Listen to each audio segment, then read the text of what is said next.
Good morning, everybody. Today we're going to talk about something near and dear to me, drinkable water. So, I have a little device here that I stuffed under my kitchen sink. It's called the WaterDrop 600G, and it actually buries quite nicely here in the unused portion under my sink. Now, it is what's called a reverse osmosis filtration system. And you can actually hear like a little electric pump kicking on.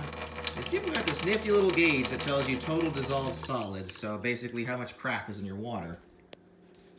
Now, I installed what's called an inline filter in my house up in the attic with all the plumbing, and I didn't quite get the desired result.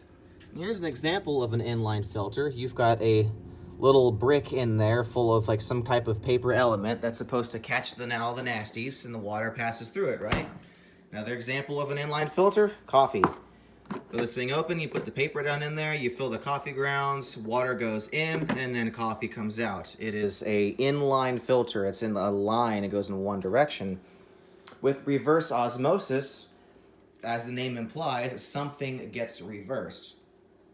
Now, osmosis means, in a scientific sense, a semi-permeable membrane. Well, permeable, permeate means to pass through, semi means not all of it. So in a very colloquial sense, even something like a coffee filter is a semi-permeable membrane. And for all you chemical engineers out there who've worked with RO systems, don't roast me. Look, I'm just trying to paint a picture here, all right? So you put the filter in here, water goes through, but the grounds stay behind. So the water in the coffee permeates, the grounds do not. That is semi-permeable. Now, what if this coffee was an RO system?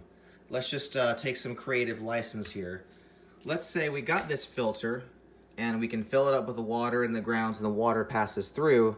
Now imagine if you put a pump down in here and I could actually pump some of that coffee back up through into the filter, which would cause the grounds to shoot up and wash away into a wastewater tube, a sewer pipe, right?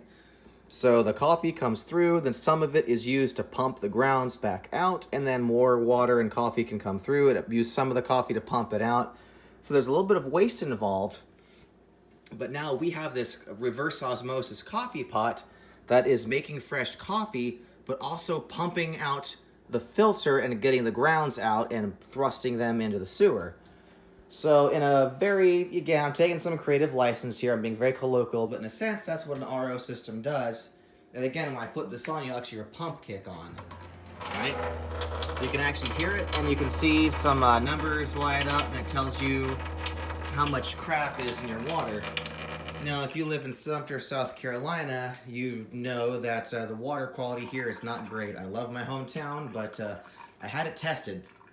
We've got 4 times the amount of chlorine that we are supposed to have in our water. And I installed a charcoal filter up in the attic in the water main, like a whole house filter. And in a month, the water went back to tasting like old swimming pool. So we installed this system, and again, it's the WaterDrop 600. And my initial response is extremely positive. Setup isn't too terribly difficult. You will have to do some wiring and some plumbing. So like here's a little wastewater line, had to drill a hole, and you had to get a little hose bib that screws onto the existing one for your sink. And I know this is sloppy. I had to set up a plug because it's got a 120 volt plug on it, so it is, electric. It's got a water pump in it. Setup, if you're a handyman like myself, you can install one of these in a few hours. You'll need like a 1-inch hole saw, a small drill bit, basic hand tools. It's really not that complicated, and when you buy the whole kit, it comes complete. And initial startup, you gotta let this thing go for like 20 minutes. And eventually you'll see this comes on and it starts giving you some readouts, and your instruction manual will tell you the significance of those numbers, what's good, what's bad, etc. But I want to say that yes, this was a bit of an expensive investment. I think it was like $300 or $400. But we go through a lot of gallon jugs of clean water every year. And with the current political climate, a gallon of water at Walmart is now $1.30. In 2019, it was 60 cents. So the price has more than doubled. And we're burning through maybe a gallon a day. So we're talking because I drink, my wife drinks, the baby, the dog, etc. Well, God rest his soul, but you know what I'm saying.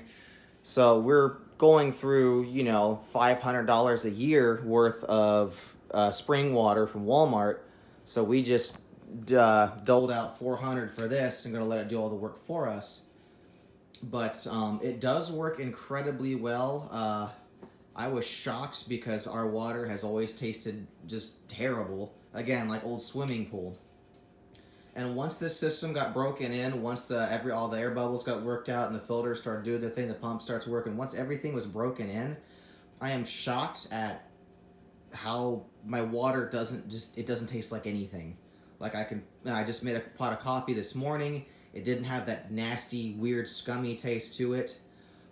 So far the system works great, and we did order extra filters down in there, and you do need to replace them like once a year, but now we have basically unlimited clean drinking water. And you know, the setup is not very difficult. Yes, the initial cost of entry is a little bit frustrating, but I like this a lot better than the Berkey because we cook a lot, so there's always junk on the counter, things taking up space. And a Berkey is a large filtration unit that takes up even more space. And this is something that we were able to just bury underneath the kitchen sink, and if you stand right here, you don't even know it's there. But my initial reaction to it is extremely positive. I'm looking forward to see how it does over the next several months. And again, the item is called the WaterDrop 600, and I think it's very well worth it. So until we meet again, stay gold.